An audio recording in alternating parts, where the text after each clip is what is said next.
Hola, it's Rachel from Waitke, your Spanglish podcast de confianza. When we started this podcast, I had no idea how much work went into it. Recording, editing, designing logos, managing socials. Each day brought a new challenge. Starting something from scratch is exciting, pero it can also be very overwhelming. That's why I wish I had something like Shopify back then. Shopify is the commerce platform behind millions of businesses around the world, and it's also perfect for anyone getting started.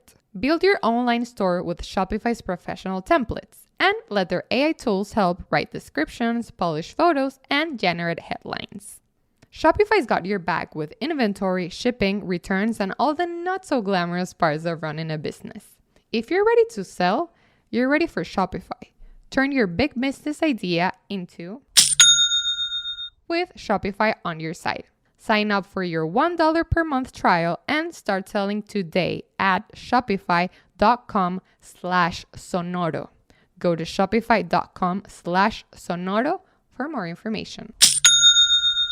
So good, so good, so good. Great brands, great prices. Everyone's got a reason to rack. You know they have Marc Jacobs? Nike? Yes. Just so many good brands. Vince, Birkenstock, and more brands you love are at Nordstrom Rack stores now. Plus, buy it online and pick it up in store the same day for free. Great brands, great prices. That's why you rack. Summer adventure awaits in a rugged new Honda. It's time to chase the sun wherever it takes you. With impressive Honda capability and exciting performance. Check out the Passport, Pilot, Ridgeline, or CR-V during the Honda Summer event.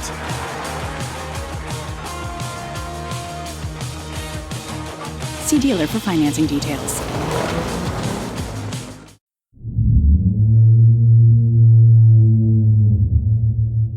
Good evening and welcome to a new edition of Tales of the Night. Thank you so much for being here and being willing to enter a world where the supernatural is very close. Much closer than you think. Tonight's episode is especially dedicated to people who wake up at 3 o'clock in the morning. There are many more of them than we think, and it's not always just a simple sleep disorder. Sometimes it can be something more, as we're about to see. At that hour, they say the threshold between the world of the dead and the living opens. But how do we know what crosses over to us and with what intentions?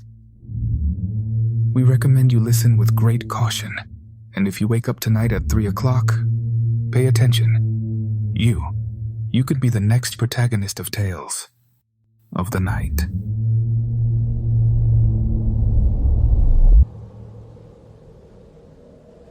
My name is David. I'm writing to you from the state of Mexico.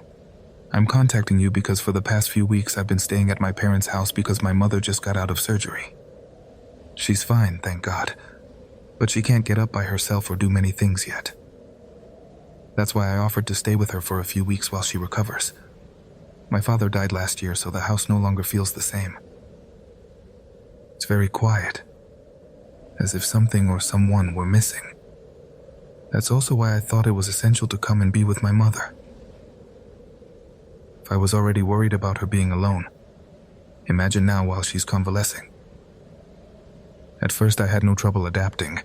After all, this was also my home for a large part of my life. But from the first night, I had a very strange dream. I don't know how to explain it. In the dream, I'm asleep. Well, obviously not. I mean, I see myself in bed, and suddenly I hear someone slowly opening the door. The sound of the latch, the wood creaking, and I'm standing in front of my body, in front of my bed. What I hear is behind me.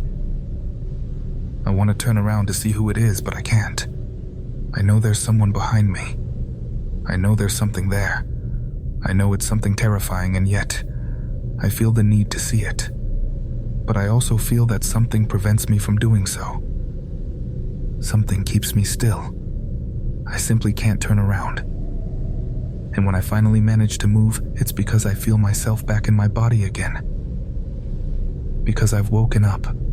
I get up, but there's nothing there anymore. The door is closed, the room completely silent. Everything normal. But for a few seconds I feel that this dream is too real, and this dream repeats every night. Always the same, always at 3 o'clock. The curious thing is that when I wake up, I have the sensation so present that for an instant I'm sure there's someone on the other side of the door. But it can't be. My mother can barely walk. She doesn't get up at night, and there's no one else here. But well, maybe I'm writing to you because the last time was different, because that night I woke up on my own. It was 2:57 in the morning. I felt strange, restless, as if something was about to happen. And just when I was about to get up, although it was very dark, I saw that the door was slowly closing. It wasn't a dream. I immediately ran to the door, but I didn't dare open it. I thought someone had broken into the house, but all I could hear was a slow, dragging step, like someone walking with great effort. I opened it. I looked out into the hallway just in time to see a tall, thin figure entering my mother's room. Everything was dark, so I couldn't recognize it, but that terrified me. There was something with my mother, and there my instinct to protect her was stronger than the fear that made me tremble. And I ran toward her room, but there was no one there. I searched, but there was no one. Community. Since then, I've been setting an alarm to wake up every day at 2:50, before dreaming about that, before waking up. I get up and spend the rest of the night in my mother's room. I settle into a chair or sometimes lie down on the floor. It doesn't matter. I feel like I have to be there, that someone else is also watching. And although I want to think it's my father watching over us from wherever he is, I can't help but wonder something else. If at 3 in the morning the doors open, do good things also cross over, or only bad ones?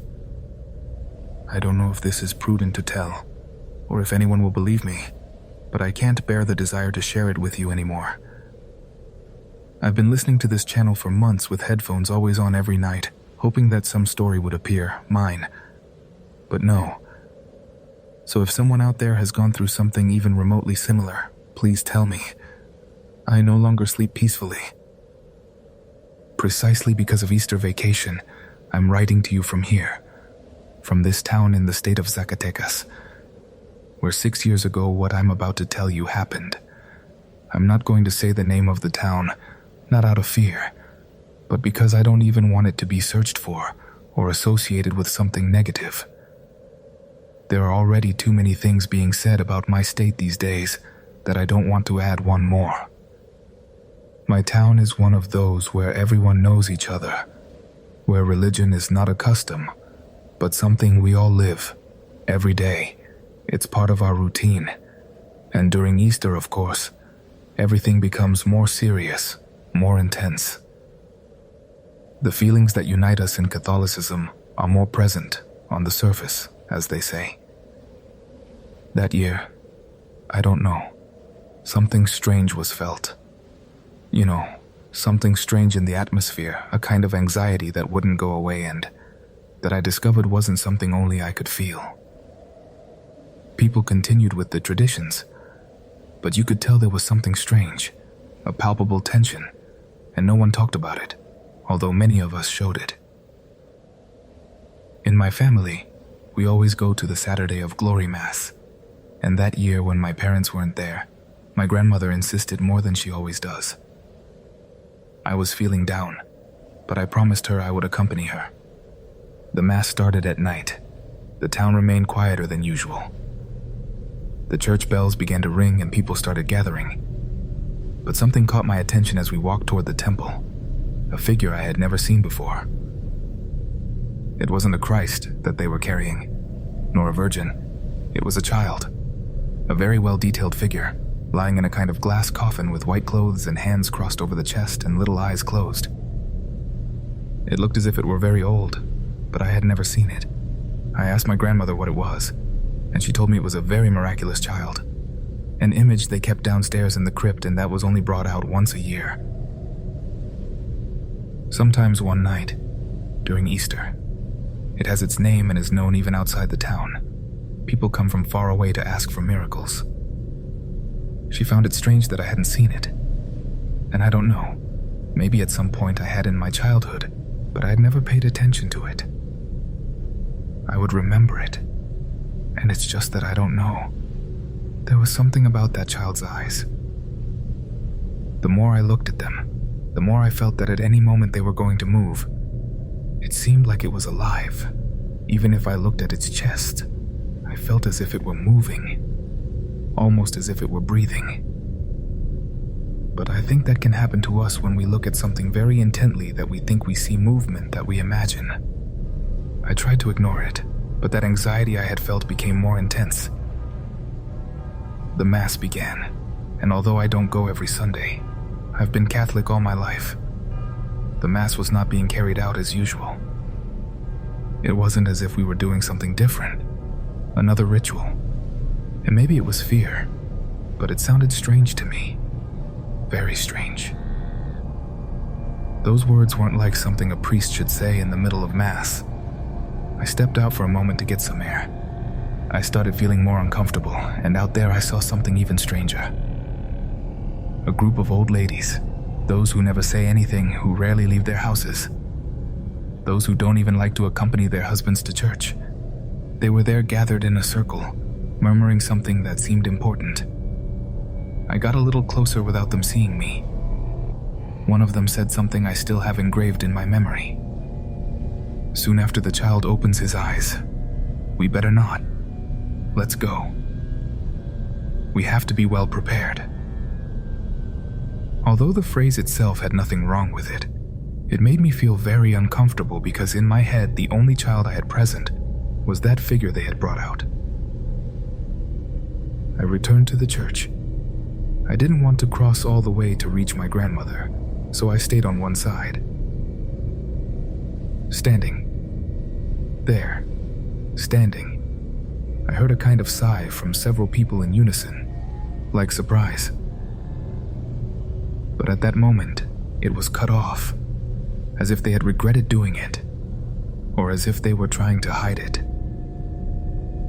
I looked up searching for the figure, and I swear to you, I swear that the child had its eyes open. The figure had opened them. I felt that something inside me understood it without words, that the child was not just a figure, that it was something more, something that was already awake. I discreetly left. The Mass continued normally. People sang, prayed, followed the priest's instructions.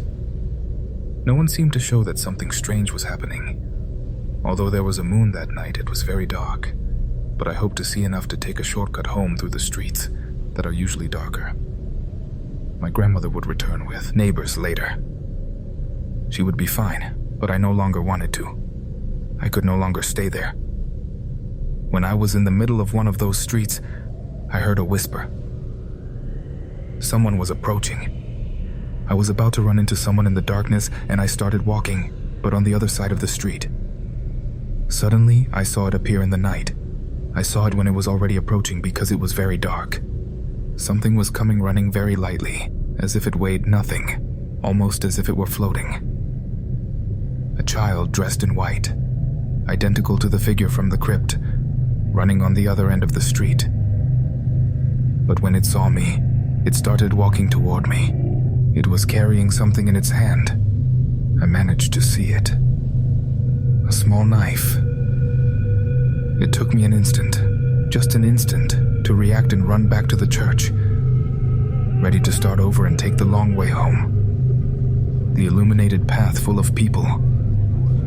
It was then that I heard the voices of the elders coming walking again. They were saying that the best thing had been to pay for everything, however hard it seemed that the miracles had been fulfilled. They didn't care that I heard them. They didn't even flinch when they saw me running desperately toward the church. Out there, I met my grandmother. I returned home with her, in silence.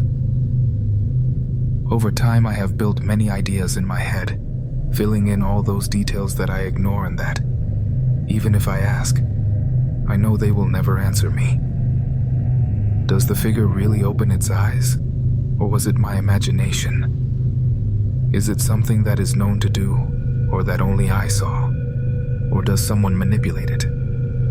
Why are there no videos on all the social networks? This miracle that was what I saw in the street, a reflection of that figure or something worse. The ghost of an innocent.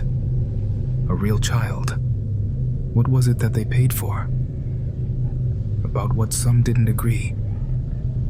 Everything will continue the same in the town. That's why I don't like to return, because every time I pass near the church, when we arrive, when we have to pass right in front, I feel that something is watching me. Maybe from the crypt, or from Uriel, and now also to the community, if my story gets to be published. I discovered this channel a few years ago during the pandemic. I'm a fan of horror stories, and a friend recommended it to me just when I needed it most to distract myself from the emotional problems I was going through at that time. This story may not be as incredible as others that are told, but it was something that to this day gives me tremendous fear.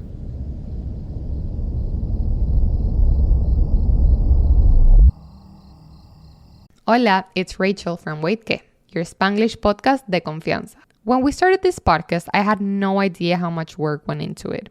Recording, editing, designing logos, managing socials. Each day brought a new challenge. Starting something from scratch is exciting, pero it can also be very overwhelming. That's why I wish I had something like Shopify back then.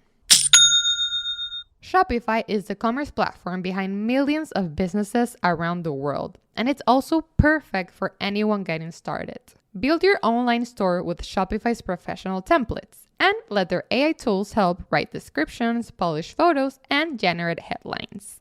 Shopify's got your back with inventory, shipping, returns, and all the not-so-glamorous parts of running a business. If you're ready to sell, you're ready for Shopify.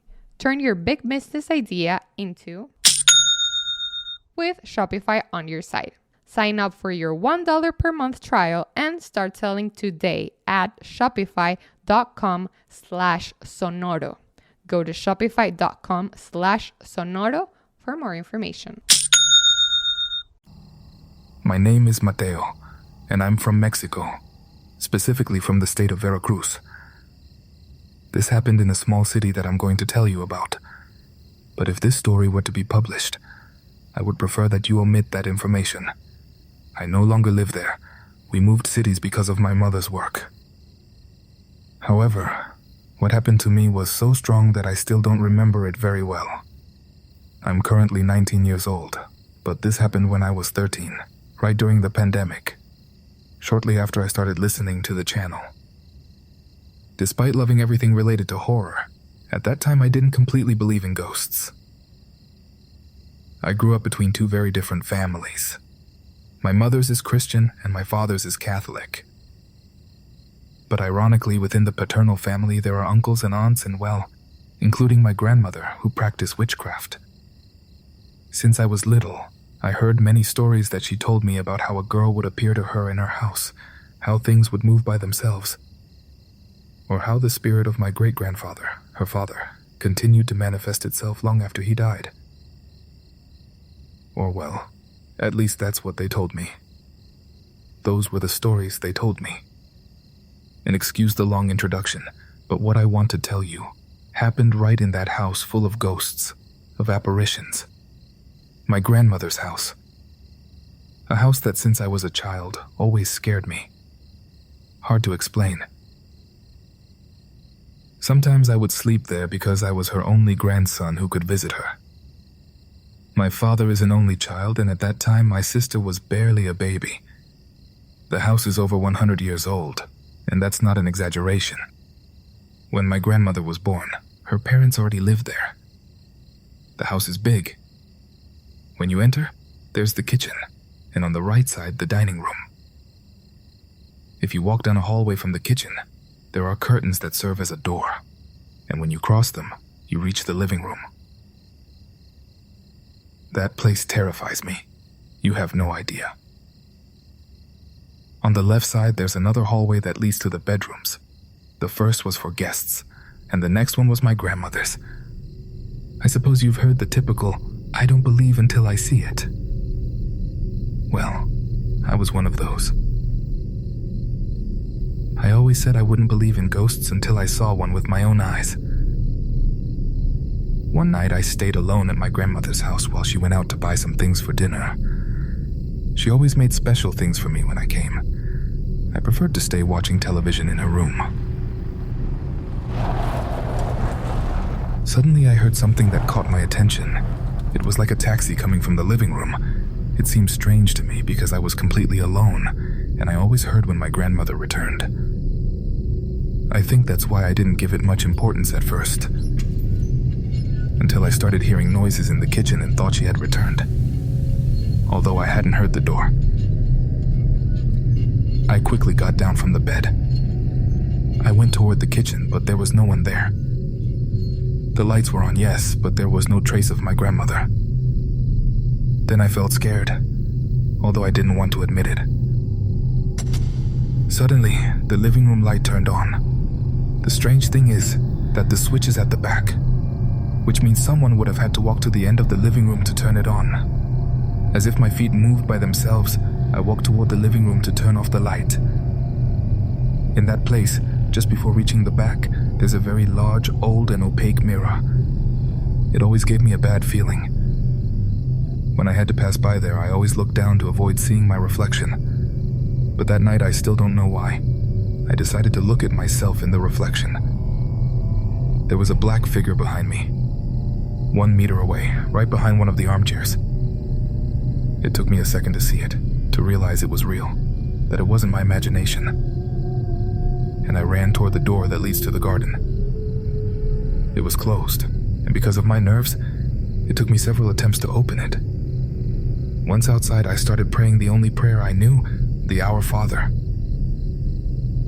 My grandmother arrived a few minutes later. Seeing me like that, all pale, she got worried. I told her everything that had happened, and she just told me very calmly that that's why I shouldn't stay alone in the house during the night. After that, I stopped going for a while. I never told my mother what had happened, and I thought that would be the strangest experience I would have there, or that I would have in my life. But I was wrong. Years later, after an argument with my mother, I decided to spend the night at my grandmother's house. I prepared a small backpack with clothes and she picked me up.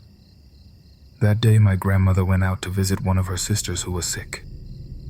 I didn't want to accompany her. I stayed alone in the house because it was still early, around 3 or 4 o'clock in the afternoon.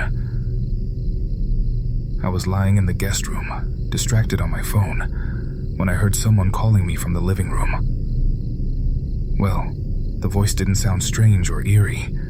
For a moment I thought it was my grandmother, so I simply responded out loud.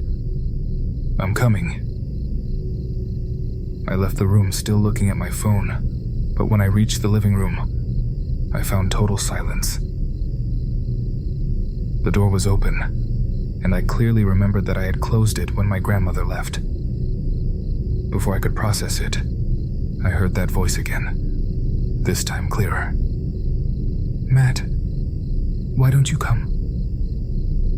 The voice was that of a girl, but at the same time it sounded like that of an older woman. It was coming from the dining room.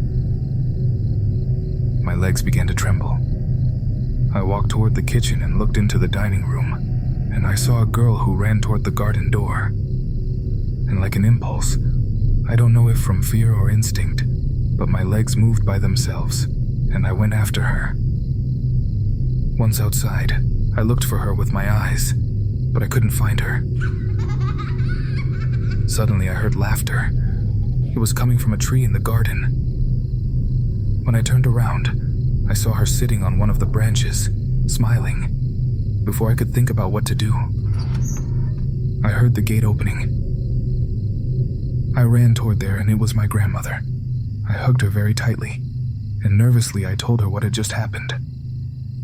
She looked at me seriously and only said, "My child, if you're going to come, you have to get used to it, but promise me you'll listen to me.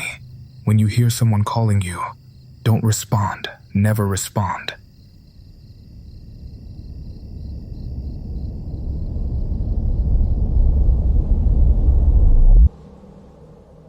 Hola, it's Rachel from Wait Que, your Spanglish podcast de confianza. When we started this podcast, I had no idea how much work went into it. Recording, editing, designing logos, managing socials. Each day brought a new challenge. Starting something from scratch is exciting, pero it can also be very overwhelming. That's why I wish I had something like Shopify back then. Shopify is the commerce platform behind millions of businesses around the world, and it's also perfect for anyone getting started. Build your online store with Shopify's professional templates, and let their AI tools help write descriptions, polish photos, and generate headlines. Shopify's got your back with inventory, shipping, returns, and all the not-so-glamorous parts of running a business. If you're ready to sell, you're ready for Shopify. Turn your big business idea into with Shopify on your site. Sign up for your $1 per month trial and start selling today at shopify.com/sonoro. Go to shopify.com/sonoro for more information. I don't know if anyone else has gone through something similar, but if so, I would appreciate it if you commented because for weeks, I feel like I'm going crazy. This started when I began working at night. They offered me to cover a colleague's shift at the hospital. I work at a private hospital as a stretcher bearer. And although at first I didn't want to accept it because it does scare me a little, the pay was better and I urgently needed the money. The hospital isn't very big. It's only 4 floors and the nights are usually very quiet.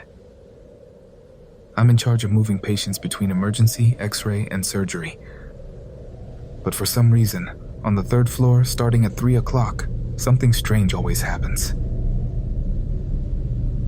The floor is practically empty at that hour. There are only a couple of rooms that are rarely occupied, an operating room that's been out of use for many years that now only stores old things, and some offices that are always empty at that hour. There's no assigned floor staff, but every night at 3 o'clock sharp, you can hear someone walking in the hallway. Slow steps. Very slow. At first I thought it was a nurse. Then I thought it would be some patient who had left their room. But there was never anyone. I checked the rooms, the operating room. I even checked the cameras, and there was no one. The strangest thing is that the steps don't go from one side to another. They always make the same route, as if they came from the back of the hallway, walked slowly to the rest area, and then stopped, as if they stayed there. They disappeared. One night I was with a doctor who also heard the steps, and he told me, "If you're with someone else, there's no problem, like right now that we're both here. But if you happen to hear it alone, don't turn around, never turn around. You're alone, that's all I can tell you." His comment made me laugh at that moment. Nervous laughter. I thought he just wanted to scare me, but last night I had to go to the 3rd floor, just before 3 o'clock, for a person who arrived from emergency with very strong gallbladder pain and had to be prepared. I took him up. I settled him in normally. I took him to the 2nd floor, and they told me he would stay for the procedure. They asked me to notify the girl who had accompanied him. She was waiting for him in the 3rd floor room, so I went up again. When I arrived, there was no one in the room. It wouldn't be strange if the person had gone out to look for something to eat, coffee, some machine, anything. Or maybe she had gone downstairs, but suddenly the lights went out. I heard how everything went out in the hospital. Emergency rooms, operating rooms, even the hallway lights. Of course, not completely, because in a matter of seconds the emergency generator was activated. A dim light was activated on that floor, in the hallway, dim and reddish. It didn't cover everything, but at least enough to walk. Since there was little staff, I thought they would surely need me in the operating room. I hurried to the stairs to go down, but then I heard it. The steps were coming again, and I turned around because I swear I was thinking it was the girl who was accompanying the patient, that she would surely be scared if she was looking for the stairs. I turned around. I didn't see anything at first. But as the steps advanced, as something approached, something began to be seen in the dim light. A very tall shadow. It didn't walk like a person. Its legs dragged a little, as if it had trouble walking, but it made no noise dragging them. Only the steps could be heard. When it got closer, I realized it had no face. It couldn't be seen. It was covered with a kind of white cloth, like the ones we use to cover corpses. My soul left my body. It was as if I wasn't there, as if my mind had stopped working so I wouldn't die of fear, as if I were very far away. It didn't speak to me. It didn't look at me. It just kept walking to the rest station and stopped. I didn't know how to move. I stayed there until the lights came back on. It was just a few seconds, nothing more. But imagine what it was like for me. Although my colleagues say they don't believe me, I feel that deep down that's the expected reaction. To ignore that kind of comment. Although I think we all deep down know there's something real on that floor. There are no other reasons for it to be empty. I don't want to go up anymore. Is there anyone else with me? But I'm finishing this story I started this morning.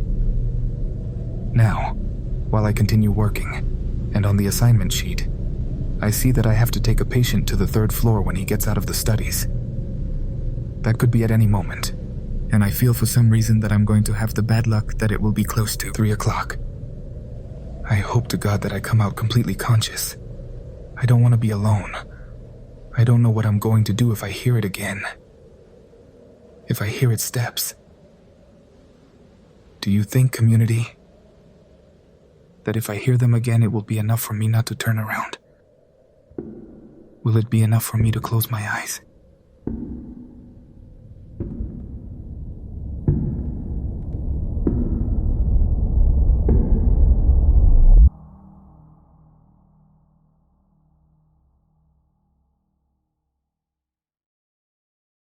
Hola, it's Rachel from Wait Que, your Spanglish podcast de confianza. When we started this podcast, I had no idea how much work went into it.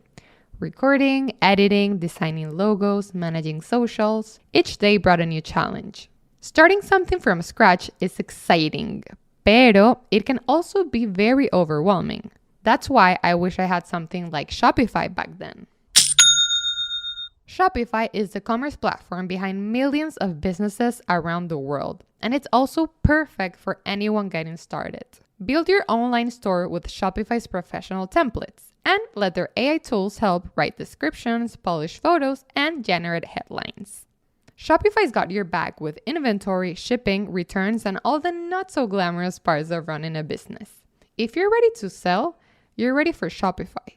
Turn your big business idea into with Shopify on your site. Sign up for your $1 per month trial and start selling today at shopify.com/sonoro.